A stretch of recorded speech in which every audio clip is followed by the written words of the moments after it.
দোয়া করেন যে আপনি কতটুকু সম্মানী একজন মা। আপনি যদি চিন্তা করে দেখেন যে আপনার ছেলে যে এখানে একটা ছেলে পবিত্র 30 পারা করা পরিপূর্ণ মুখস্থ করেছে, ওই ছেলের মাটা কতটুকু গর্বিত, কতটুকু ভাগ্যবান মা যে তার সন্তান হাফেজ কোরআন। চিন্তা করে দেখেন ওই ছেলের মা কতটুকু ভাগ্যবান যে ছেলের যে মায়ের ছেলের পিছনে রমজান মাসের মধ্যে হাজার হাজার শত শত মানুষ জামাতে দাঁড়িয়ে নামাজ পড়ে।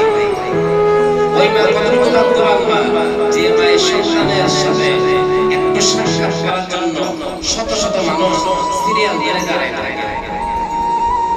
আল্লাহ আপনাকে ওই জায়গায় কবুল করেছেন।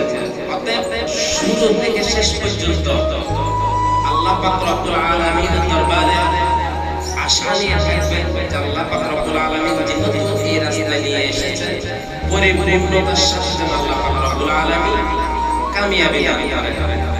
এই মাদ্রাসাগুলোতে আমাদের উস্তাদরা, আমাদের শিক্ষকরা আলহামদুলিল্লাহ যথেষ্ট মেহনত করে যাচ্ছে, যথেষ্ট মেহনত করে যাচ্ছে।